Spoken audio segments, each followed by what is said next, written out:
Solipsism. My uncle was an eccentric man, an accomplished physicist. He was at the top of his field when he abruptly decided to end his career and retire to his villa in the French countryside. His friends and family couldn't even begin to guess what had prompted the drastic shift. He didn't have a wife or children to whom he could devote more time to. In fact, he had been content with living a bachelor's lifestyle well into his 40s, which he certainly possessed the means to do. When asked, he merely stated that he was tired of the hustle and bustle of the city, and that he wanted the space to clear his mind. I still remember the day he came to pick me up from the old train station. My mother, his sister, got up to hug him while I remained seated at that bench, gazing off into the waving lavender fields that flanked the railway on both sides, and toying with the bracelet father had given me for my birthday. It was my first time out of the city for any considerable length of time. Under better circumstances, it would have been quite exciting. The reason why my uncle had agreed to let me stay with him was due to my parents' rather tumultuous divorce proceedings. Both conceded that I needn't get caught in the crossfire until everything was finalized. "Mon caneton!" he exclaimed, causing me to perk up. Back when I was even younger, I used to throw tantrums whenever he'd call me his duckling, demanding that he rename me after a more majestic bird, such as a falcon or an eagle. Although it still earned him an eye roll, the familiar nickname brought with it a small degree of comfort. We finally embraced, and, after a quick and tearful farewell with my mother, he led me back to his car. We agreed that since I was a big girl now, I'd sit in the front seat with him, something my father still wouldn't let me do.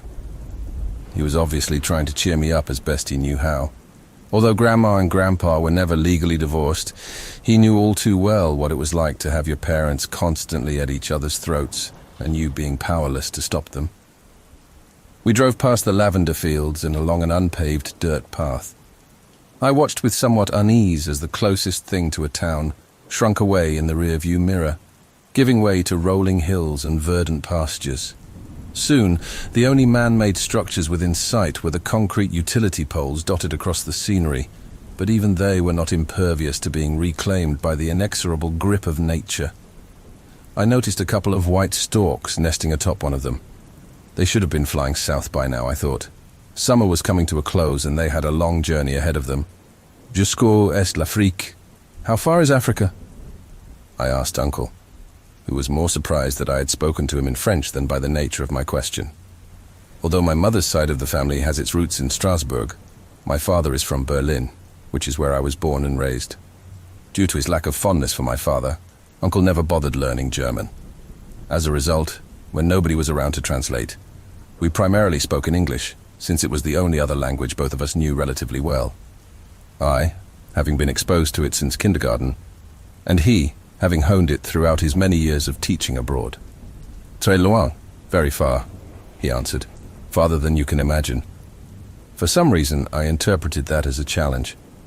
I trained my eyes on the horizon, conjuring mental images of giraffes, leopards and palm trees, of sprawling savannas and impenetrable jungles, all things my young mind had been conditioned to associate with the exotic continent. For all I knew, I could have been staring in the exact opposite direction from where south was.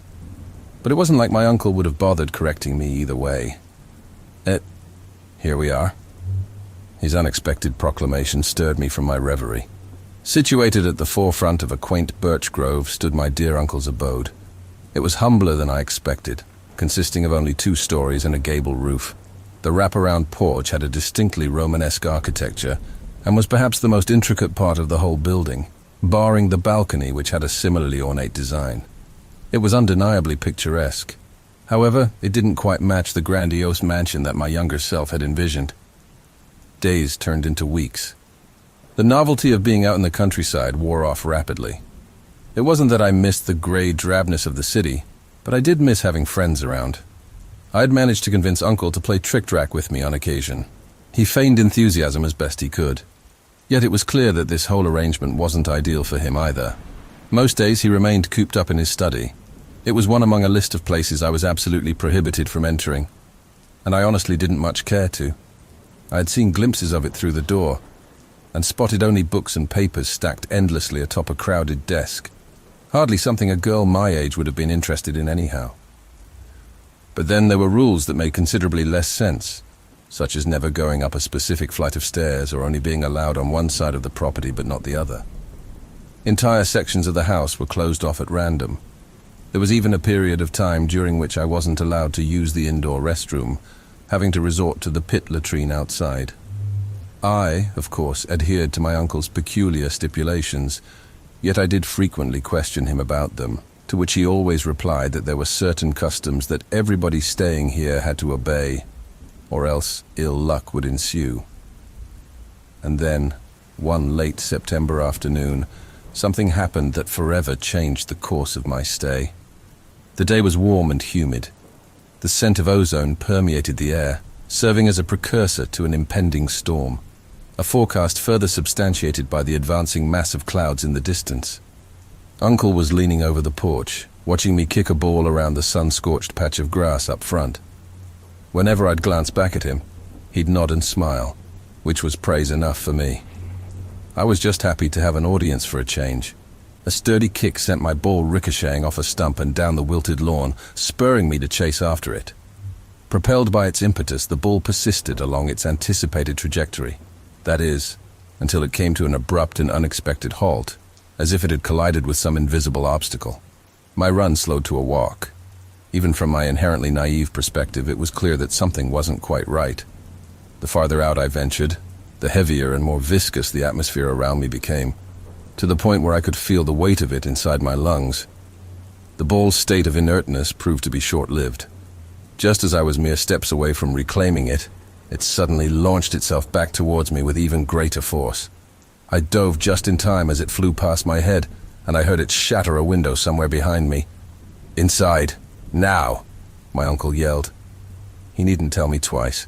Terrified and on the verge of tears, I scampered back within the boundaries of the estate. Uncle remained outside for a while longer, but eventually joined me as well. His face bore an expression I hadn't seen him wear before. I tugged on his sleeve, seeking both comfort and an explanation, yet his vacant stare remained unaltered. Only once my sniffles escalated into full-on sobbing did he finally deem it appropriate to acknowledge my presence. I could see it in his eyes, the inner discourse taking place within his mind. Even if I was woefully unprepared for the truth, what other possible explanation could he have offered me? Ghosts? That would have hardly put me at ease. If anything, the introduction of another, even less predictable concept into the equation would have made things even worse. He told me to get ready for dinner while he goes upstairs to inspect the broken window. He promised to explain everything after we'd both had a bite to eat. Being granted access to his study for the first time since my arrival felt incredibly peculiar. A sense of uncertainty lingered within me, contemplating whether this was perhaps some form of test.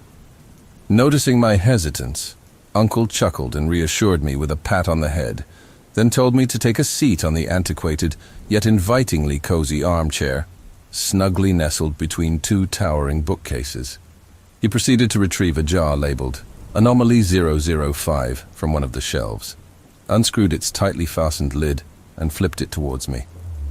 I wasn't sure what he was trying to show me initially. The glass container appeared to be completely empty, or it was until my uncle slipped a piece of copper wire inside of it, then hurried to close the lid. I watched in awe as the sample rapidly began to oxidize, changing from reddish-brown to bluish-green in a matter of seconds. A complete minute thereafter, it had reached a state of near disintegration, undergoing severe corrosion to such an extent that its original form became virtually indiscernible. And then, following an additional minute or so, the scant remnants of the object dissipated entirely. Not even a trace of it was left behind. Uncle explained that this was but a modest example of what else was out there, waiting to be catalogued. According to him, there was something about this particular plot of land that defied all current scientific laws. It would manifest localized spaces wherein the principles of nature and physics ceased to function as intended. Some were benign and required specific prerequisites in order to be observed, while others, such as the gravitational disturbance I came perilously close to experiencing firsthand, were far less selective. He used big, complicated words like transmutational and metaphysical that flew right over my little blonde head at the time, but essentially, it was the identification of these unconventional occurrences that motivated him to abandon not only his career, but also the opulence of city life, all for the opportunity of being the first to unravel their mysteries. From that point on, our relationship changed. I was no longer solely my uncle's niece. I was now his assistant as well. Or at least, that's how he initially framed it, back when things between us were still relatively innocent. He gave me a comprehensive tour of all the anomalies he had succeeded in documenting, and in certain cases even managed to contain. For instance, there was a specific corner in the attic that maintained a constant temperature of precisely 1 degree C, just above freezing. In stark contrast, within the woods, adjacent to the villa, was a location that caused any inorganic matter that came into contact with it to spontaneously combust, irrespective of its innate flammability. Then there were the anomalies that only responded to particular metals and alloys, while being simultaneously repelled by non-conductors such as rubber or glass, thus rendering them capable of being transferred. A fully developed mind would have likely been overwhelmed after being presented with so many groundbreaking revelations all at once. However, as a child, my worldview was still rather flexible. My fantasy books were gradually supplanted by subjects such as physics and chemistry. It took mere weeks for me to acquire an understanding of concepts that students 5 years my senior didn't even grasp the basics of. My uncle may not have excelled as a caretaker, but he was, as much as it pains me to admit, an outstanding teacher. In between lectures, I was, on occasion, charged with the routine testing of some of the oddities that he deemed safe enough. My favorite was the one that acted as a kind of miniature air funnel, causing any water filtered through it to come out a delicate pink, which I now knew was due to the presence of potassium permanganate. I kept quiet about my various extracurricular activities whenever Mother called. She wouldn't have understood even if I had told her, either assuming we were playing pretend, or, worse, that her brother had officially lost it. Things carried on more or less as described all the way up until the start of winter. That's when it happened. The event whose aftermath elevates this narrative from a mere dubious account to my own personal horror story. It had snowed heavily. I was engrossed in the task of decorating the upstairs hallway in eager anticipation of the swiftly approaching holidays, when a peculiar sight caught my attention. Gazing out the nearest window and through its crystalline layer of frost, I noticed the presence of an unfamiliar anomaly suspended amidst the open area preceding our home. Unlike most others, this one was difficult to overlook even from afar, presenting itself as a kaleidoscope of colors and shapes hovering just above the snow. I was about to go and retrieve Uncle, but he was already headed for the foyer. He protested as soon as he saw me reaching for my coat, instructing me to remain inside while he went to assess the situation. In an act that undoubtedly caught him off guard, I opted to stand my ground for once. I hadn't come this far to still be treated like a dumb child. My age wasn't a concern when he'd force me to play housewife, or to keep him company whenever he felt lonely at night. If I was old enough for all that, then I was old enough to make my own decisions. The moment he brought me into his room following a night of excessive drinking was the moment he forfeited his right to act like my surrogate father. The crunch of snow beneath our boots blended with the incessant buzzing of the porch light. The sky was a salute of grays. Its opaqueness rendered the exact time of day largely irrelevant.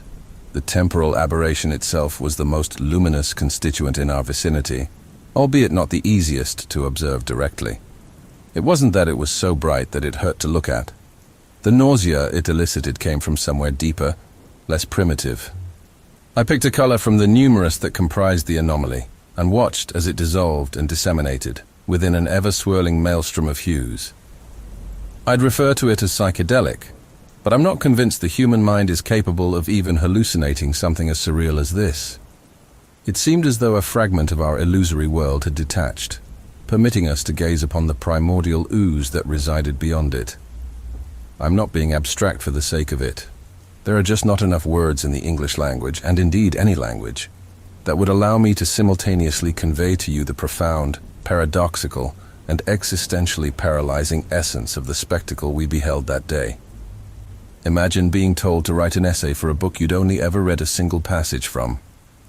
Once again, my adolescent psyche was simply unprepared to grapple with the underlying questions posed by the anomaly's sheer existence. Instead, I merely accepted it as it presented itself, a living Rorschach of polychromatic patterns that made me queasy whenever I looked at it for too long. My uncle didn't have that luxury. The radiance emitted by the entity reflected off his stupefied countenance. Despite any discomfort he too may have been experiencing, it evidently wasn't enough to deter him from advancing further towards the blooming lights. I endeavored to follow suit, but the sensation of vertigo became too much to endure. Every heave, every retch was like regurgitating chunks of my own soul. The ground beneath my feet felt liquid. My ears popped and my temples began to throb as though an air raid siren had gone off near my head. About 20 or so paces ahead of me, my uncle stood in front of the shimmering mass, his form outlined by the nebulous amalgamation of hues. He reached forth. As he tried grasping at its ephemeral shapes, however, the anomaly simply vanished. It didn't disperse into stardust or collapse in on itself. Rather, it merely blinked back out of reality, never to reappear again. If it were only I who witnessed it, I would have thought the whole thing a dream, but Uncle never gave me that opportunity. He became obsessed, believing that the events that unfolded were, in fact, an attempt by some higher power to establish communication with us. A profound message from the cosmos affirming that he was on the right path. That may have indeed been the case for all I knew, yet it wasn't like him to make such unsubstantiated and fanciful deductions. I watched the gradual decline of his mental faculties unfold before my very eyes. Reason and logic gave way to zealous conviction. Most days, he'd walk right by me as if I were part of the furniture, until, eventually, he ceased to withdraw from his study entirely, not even for the most basic of needs. I was left to fend for myself, alone in a big, cold house on some remote tract of rural land. I tried to call my parents, but the phone wasn't working. Though I blamed it on the weather at the time, considering what was about to transpire, I wouldn't be surprised if my uncle had deliberately isolated us from the outside world. Supplies were running dangerously low, and it wasn't like I could walk to the nearest town to get more. The door to his study looked even more imposing in the ambient glow of my candle. Pushing it open, a waft of foul odors promptly compelled me to cover my nose. The stench of ammonia was so potent that it made my eyes water. Nervous, yet with no other alternatives remaining, I crossed the threshold, stirring up a cloud of dust in the process. Darkness dominated a significant portion of the room. The sole source of light was a dim lamp, which lay beside the desk, seemingly toppled over. Whether by accident or as a result of some manic fit, I couldn't say for certain. I relinquished my candle and gripped the base of it instead, then used it to illuminate my surroundings. Beyond the prevailing state of disarray, the first thing I noticed were the jars of urine stacked against the wall to my right. Nearby them was a grimy bucket, whose contents I could deduce, yet chose not to validate.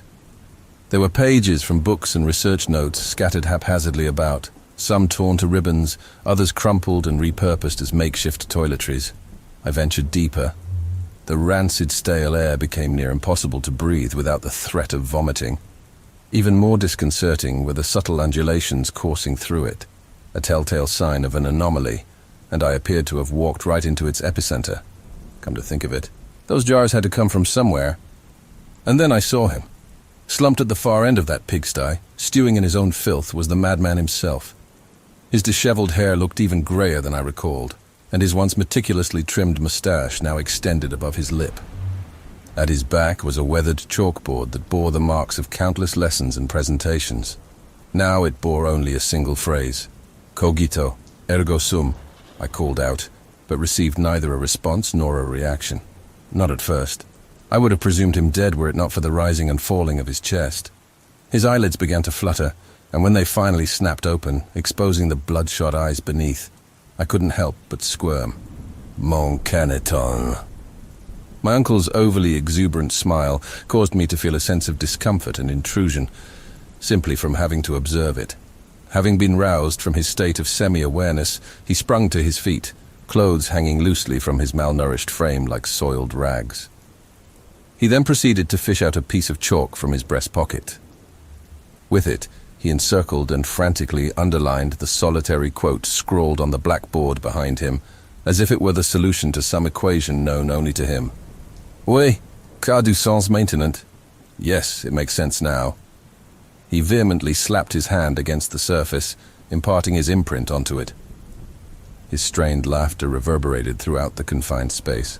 It was a convincing charade you played, oui? Mais maintenant, je connais la vérité, but now I know the truth. You aren't real. This, all of this, none of it is real. His face reminded me of an apprentice seeking to prove himself to his superior. That was the test, was it not? He beamed, all but assured of his imminent triumph. Je l'ai fait. I did it. I have passed your test. Now show it to me. Show me the truth. Those terrible eyes were honed squarely on me, expecting me to peel back some hypothetical curtain that would, in one fell swoop, validate every single one of his delusions. When confronted with nothing but my own frightened expression, a distinct shift in his demeanor occurred. His neurotic gestures gave way to a new and subdued form of madness. Why do you still insist on pretending? It is over. The deception has been exposed. The conclusion has been reached. You are but a thought in my head, and I command you to take me to the other side. He paced back and forth, avidly scratching at his perspiring neck. My heart was racing so fast that I feared it would either explode or eject itself from my ribcage. Growing up, I harbored the belief that adults possessed unparalleled wisdom, capable of effortlessly navigating any predicament.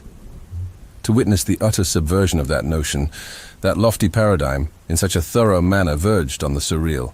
Je sais ce que vous complotez. I know what you are plotting. He abruptly pivoted and exclaimed, startling me to the point where I let out an audible cry of fear. There was nary a shred of sympathy left in his voice. My cowering only agitated him more, if anything. After baring his teeth at me for a while, he firmly grasped both sides of the board, then pressed his forehead to it as well. His first few murmurs were too faint for me to catch, but the subsequent ones I very much did. Not real. You aren't real. Figment, illusion, vapeur.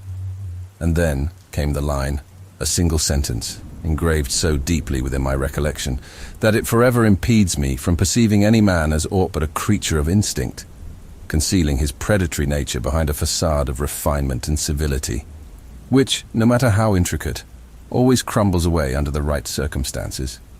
Sometimes, in the midst of my insomnia, I find myself contemplating whether I can still hear it, emanating from some neglected corner of my bedroom.